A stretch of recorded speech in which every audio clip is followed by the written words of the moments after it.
आइए आज अफलातून की अपॉलजी पर बात करते हैं। ये दरअसल सुकरात के मशहूर मुकदमे की कहानी है। एक ऐसा लम्हा जब तारीख के एक अजीम तरीन जहन को अपनी जिंदगी और अपने फलसफे दोनों का दिफा करना पड़ा। तो सवाल ये उठता है कि आखिर तारीख के अजीम तरीन फिलॉसफियों में से एक को सजाए मौत क्यों सुनाई गई? इसके पीछे की कहानी क्या थी? जरा तसव्वुर करें, एथेंस का शहर, साल है 399 कब्ले मसीह। 70 साला सुकरात 501 शहरियों की एक बहुत बड़ी ज्यूरी के सामने खड़ा है और उस पर इल्जाम क्या है? बेदीनी और नौजवानों को गुमराह करना। ये कोई आम मुकदमा नहीं था।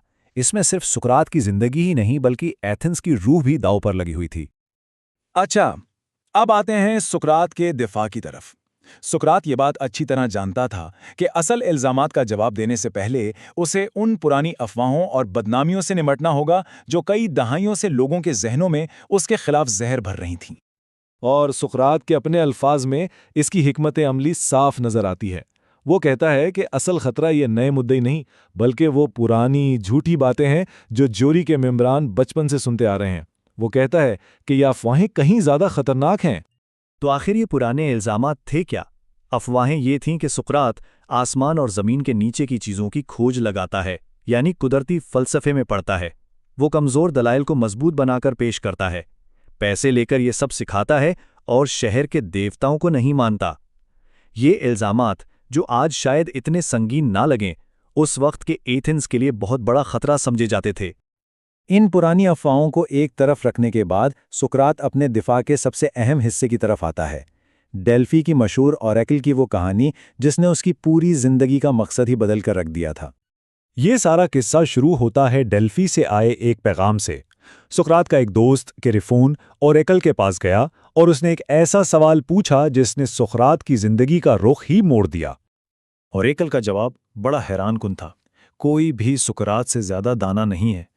अब सुकरात के लिए तो ये एक पहेली थी, क्योंकि वो खुद को बिल्कुल भी दाना नहीं समझता था। तो उसने फैसला किया कि वो खुदा के इस फरमान की तह तक पहुंचकर रहेगा। तो उसने एक तरह से एक मिशन शुरू कर दिया। उसने शहर के सबसे मुअज़्ज़ज़ लोगों से मिलना शुरू किया, सियासतदानों से, बड़े बड़े शायरों से, माहिर कारीगरों से, और हर बार नतीजा एक ही निकलता था। ये सब लोग समझते थे कि वो बहुत कुछ जानते हैं, लेकिन हकीकत में उनका इल्म बहुत महदूद था। और इसी खोज ने सुकरात के लिए शोहरत भी बनाई और दुश्मन भी।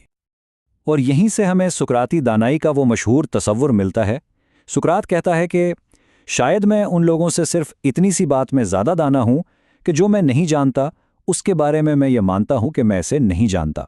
यानी अपनी लाइल्मी का इदराक, यही असल इल्म है। चलें अब कहानी का रुख मोड़ते हैं सीधा कोर्ट रूम के ड्रामे की तरफ, जहां सुकरात अपने मखसूस फिलसफियाना अंदाज यानी जरा के जरिए अपने नए मुद्दई मिलेट्स के इल्जामात के परखच्चे उड़ा देता है। तो बाकायदा इल्जामात सिर्फ दो थे। पहला, नौजवानों को गुमराह करना, और दूसरा, शहर के देवताओं को ना मानना बल्कि नई रूहानी चीजों पर यकीन रखना। नौजवानों को गुमराह करने के इल्जाम पर सुकरात ने मिलिटस के लिए एक जबरदस्त मंतकी जाल बिछाया। उसने सीधा सा सवाल पूछा, मिलिटस ये बताओ, मैं नौजवानों को जानबूझकर गुमराह करता हूं या गैर इरादी तौर पर? यहां सुकरात की मंतिक को समझना बहुत दिलचस्प है। मिलेट्स कहता है कि सुकरात जानबूझकर ऐसा करता है।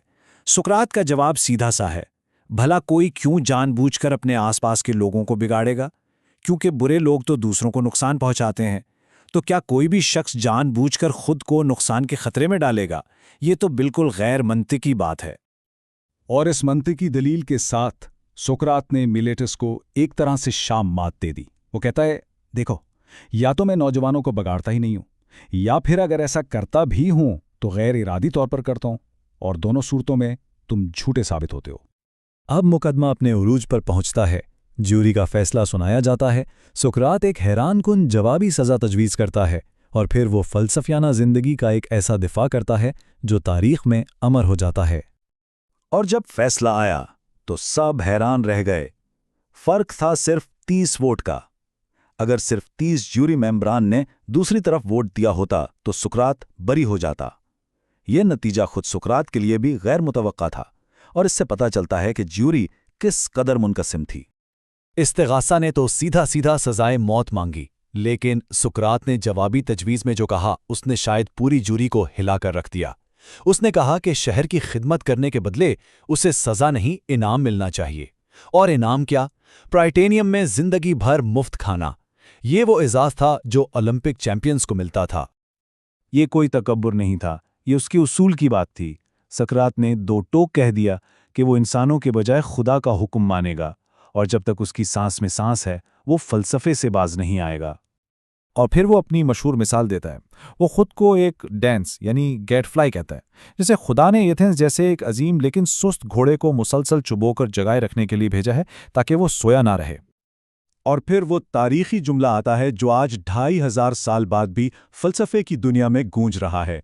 बग़ैर जांच पड़ताल के ज़िंदगी इंसान के लिए जीने के लायक नहीं। यही उसकी पूरी ज़िंदगी का निचोड़ था। लेकिन सकरात की ये बेखौफी और उसूल परस्ती ये जूरी को बिल्कुल पसंद नहीं आई। उल्टा वो भड़क गए, और जब सज़ा पर दोबारा वोटिंग हुई तो इस बार कहीं बड़े मार्जिन से उसे सज़ाए मौत सुना दी गई।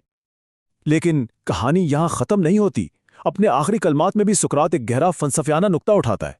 वो कहता है कि मौत एक सुस्त दौड़ने वाली है जिसने उसे एक बूढ़े और सुस्त आदमी को पकड़ लिया है, लेकिन उसके इल्ज़ाम लगाने वालों को एक कहीं तेज़ रफ्तार चीज़ ने पकड़ा है, और वो है बदी। और आखिर में सुकरात के ये अल्फाज हम सबको एक गहरे सवाल के साथ छोड़ जाते हैं।